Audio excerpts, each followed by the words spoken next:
Hey guys, I'm happy to see you back here. I'm Nebeya, your relationship and confidence coach, and today again we are going to talk about love, burning passions, and emotional dependency. Let's go.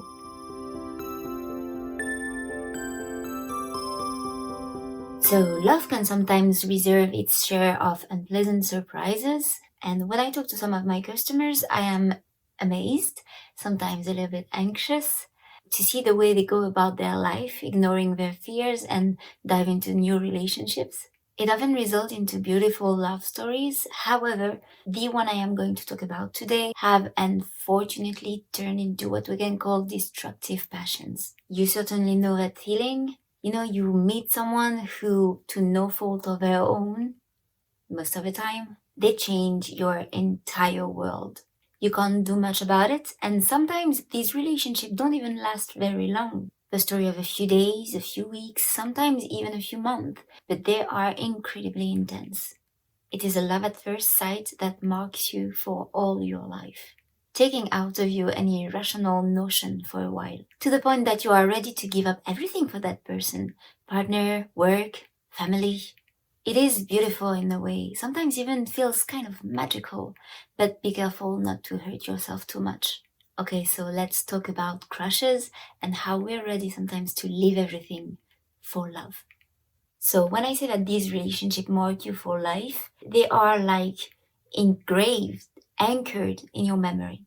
We remember places, sentences, scents, the music also on the back. The more intense the relationship was, the more emotional it felt, the stronger the memories. However, remember sometimes that our memory plays us little tricks and will even distort some moments we spent.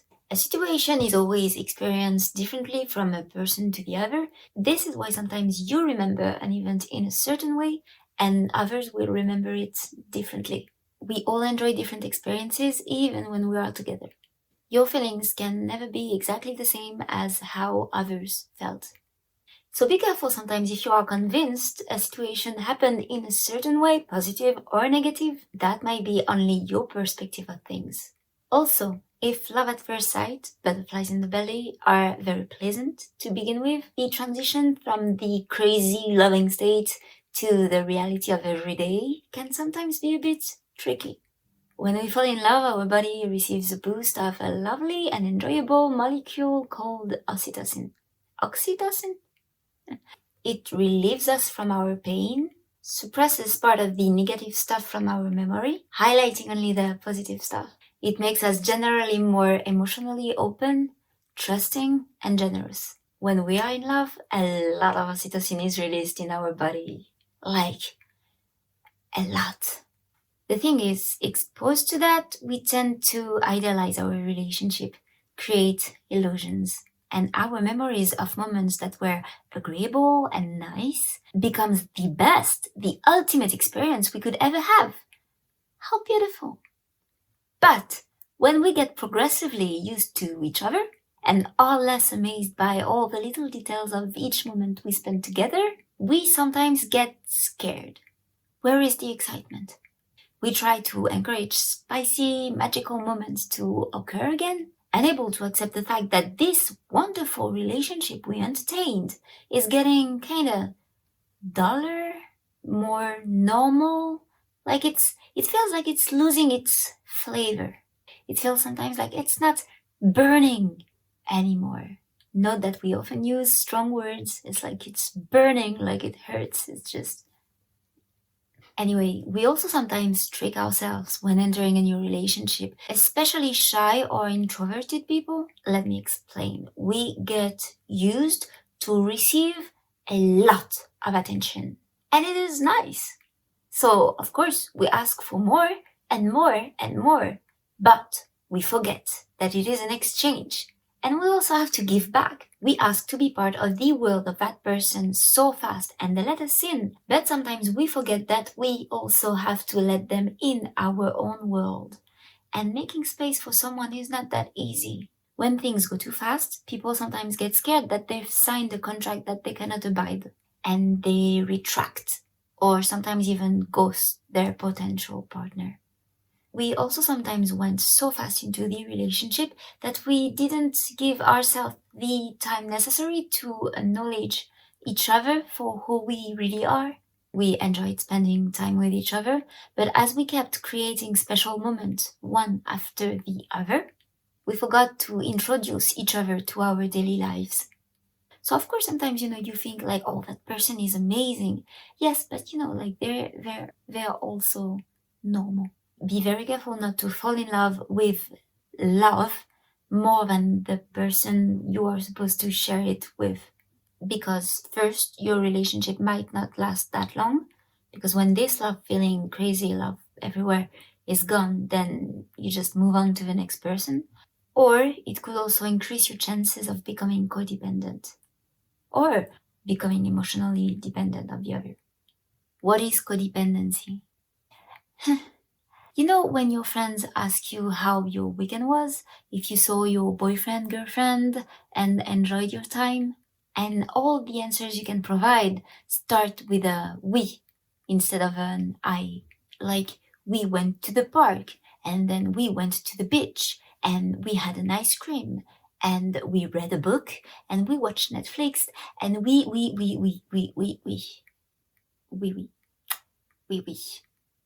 I'm not telling you should avoid to talk about your relationship with your friends. You do whatever you want. Still, you have to be aware of all the relationships that balance your life and have to learn to juggle them. Family, friends, work, love, cat. You have to keep everything in balance to be happy. Codependency or emotional dependence strikes when your relationship with your partner starts eating all the other relationships in your life, including the one you have with yourself. And it often happens when you have a huge crush on someone. The love you feel is so strong that nothing else matters. So you stop seeing your friends, you might neglect your family, and you start putting your own needs aside. The things that you can only do by yourself, like reading, for example. However, you can even read to someone. That is. Because, well, first, if both of the partners feel that way, you can create your nice, comfy, isolated bubble, and the damage will not be that big because you will just have to be careful to maintain the connections you have with the other people you love. If only one of you, though, feels that way, things are gonna get complicated, and the imbalance of the relationship will soon show itself. On one side, one of you will be put on a pedestal by the other and will become the greatest thing that ever happened to them. On the other side, one is going to put her life aside and make a lot of sacrifices to always be available to the other's needs, while the other is going to feel constantly oppressed because it is way too much attention put on someone. So they might try to distance themselves slowly, discreetly, to maintain their own personal space. It takes time for a loving relationship to gain its place at the center of your world. It has to grow at its own pace. And there is no switch, no button to help you fast forward to that time when you will be both so close to each other. By the way, it would be a bit dull to miss all these moments that strengthen your bond. Remember what happened to Adam Sandler in his Click movie? You cannot force your relationship to become something it isn't yet, or people will run away. We've all received and sent this text that feels like, what you doing? And now, and now, and now? I'm not telling you to wait to text, but common sense.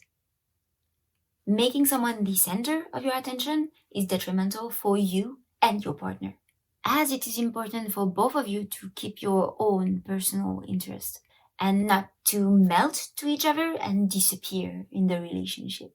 If your bond is strong, great, well done, congratulations. But remember that there should always be your world, their world, and the world that you are deciding to create together. You can share, of course, your personal worlds, but don't let them disappear. There was a guy who did all a comparison to a puzzle story, but I can't remember who. Keep doing stuff on your own. Your independence might actually be what attracted your partner in the first place. If your partner or future partner sees you as the one who can give up everything without them having to lift a finger, how would you feel about that? Like, I want that. Yes, honey, you got it. Anyway, note that once set, that frame won't move, and it is an open door for manipulation. See the 4-day chess video that we did before.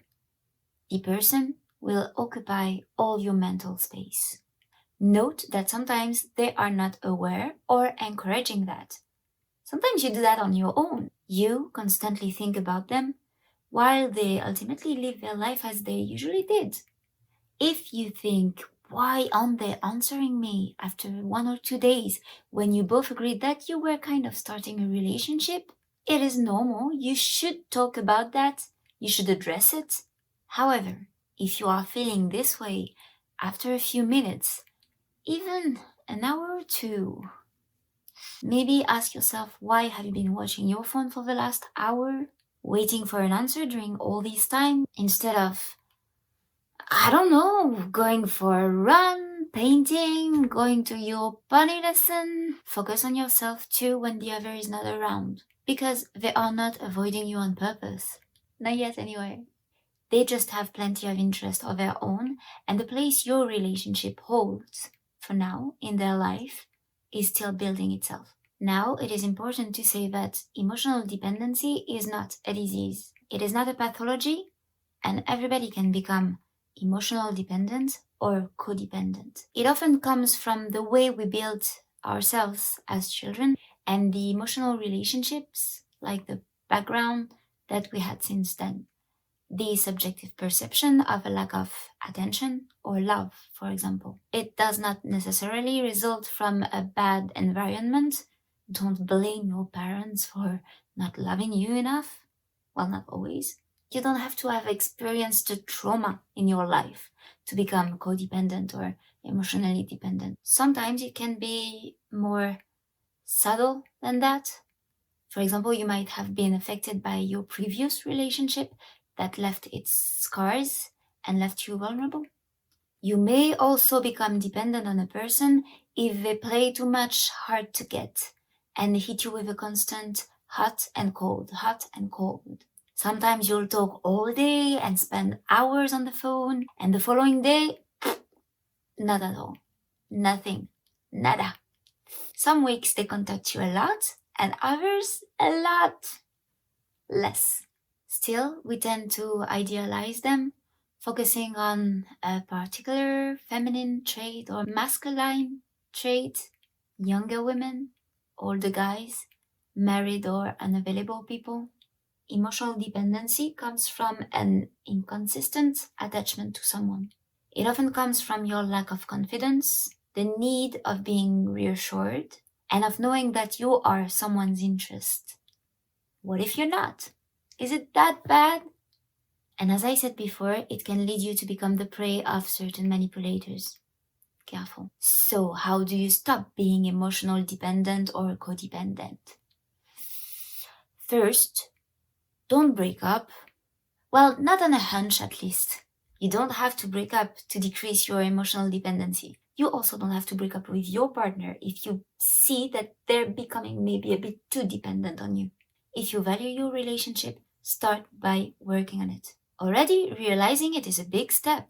And sometimes people don't become dependent or codependent after a crash, but it can come with time in the relationship. Let's say you've been living together for a while and you're used to that and you're happy together, but then, bam, there's a change in your lives. One of you gets sick, lose their jobs. Disturbing situation in your life brings you to hold on tighter to your partner. Very, very tight. Because of course they are there to support you. But then getting back to normal when the situation is fixed can sometimes be a bit difficult. Explain your vulnerability to your partner and keep the values that are important to you. Trust, respect, empathy, whatever. And once you have found your balance again, allow your partner to breathe. They've supported you, but now they also need their freedom. If you feel though that there is a strong imbalance in your relationship and one of you emits the need to break up, in the worst case, if you feel manipulated by someone and would like to stop thinking about them non-stop, that's another matter. When you felt such intense feelings but the relationship is ending, getting it out of your head is not that easy. After getting used of focusing all your energy, all your attention on someone, what to do? In love, nothing is easy, so good luck with that. First, think about yourself. Focus on what you normally enjoy. Make a list. Emotional dependency is an addiction, and it will leave a void. Find yourself back, try new things, fill that void. Then surround yourself with good people. Reconnect to your social networks, family, friends, colleagues, and try to find people that have similar interests or values than you. Work on yourself. Allow yourself to feel every emotion, sadness and anger too. These feelings are intense, but also natural. They protect you. Listen to your doubts. Deep down, you know if a relationship is made for you or not, if it feels natural or not. Admit to yourself that you might have been wrong and wanted something that in the end is not made for you. Accept your feelings. Do not seek to nurture them, but just accept them. They are part of our own personal history. We cannot erase them, put them in the trash, and start over. We must accept how we feel and learn from those experiences. And it sounds easy to say, and I know it's hard, but you learn to be vulnerable with someone, to open up yourself to someone, and you discover the part of yourself that you may not have known about until now. Then you learn to accept the fact that this relationship had to end, or both of you would suffer from it. Despite the suffering, we must rejoice to have lived such a story and felt such feelings. Then comes the harder part, cut off contact. I repeat, emotional dependency is an addiction, and deconnection with that person sustains it. It will hurt, but you have to go through this. You already know that you are vulnerable when this person is around, so don't make it worse. Out of love, respect, and amability, you can cordially explain to them that from now on, you will need your space and you are going to cut off contact because your relationship is starting to damage you. That's it. Do not make yourself suffer anymore. In the end, cutting off contact is going to be beneficial for both of you. Don't see it as I don't want to talk to you and I will never see you again. Just see it as trying to stay away from the temptation. A shock sometimes helps to realize that the relationship has to end. Take this opportunity to ask yourself, how did you get into this situation? Without blaming yourself or the other. Just acknowledge the situation. In conclusion, you have lived an amazing and unique experience. Feeling and sharing such intense feelings with someone else, it does not happen to everybody, and we tend to forget that. It feels good, yes, when it has to stop, it stings a little, a lot, but you still have such beautiful moments in memory. To accept that the relationship has lost its meaning in the end is also to be able to enjoy these memories in another way. They will no longer haunt you, but will give you the hope to relive such an adventure later. Take the time to do a job of introspection. After taking a step back, think about that relationship. Think about when things were going well and when things were not. A little tip, you can tell yourself that story in the third person. Observe and comment on the behaviors of this couple. The choices they made, what makes them differ from one another, with the indulgence you would give to friends who would come and talk to you about their relationship, asking for advice. Don't forget that you will come out bigger and that time tends to erase the bad memories. But be careful not to completely forget about them and fall back into another relationship that isn't made for you. Over time, you will remember the good moments more and life will become easier. Passionate stories make us alive. so they are not to be fled. However, it is sometimes necessary to accept to go slowly into the relationship, to get to know each other, to discover each other gradually, and learn to see and accept each other for who we are, and feel happy that there is still so many things to discover about the person we want to be with. Wanting to spend all your time with the person you love is a normal feeling. Just don't forget that we all need our personal space to keep learning stuff on our own. Maintaining our interest for the world around us is what will make us grow and attract our partners, surprised that there are so many things to learn about us. Finally, you have to respect your own pace. Every relationship is different and the rewards are worth it. So, take your time. Voila! I hope this video was useful to you. It felt good to do anyway, and even if this topic is not that happy, I hope you learned something from it. If you have any questions, any suggestions, any comments, if you like my cat hair, don't hesitate to tell me below, and I'll see you on the next one. See ya!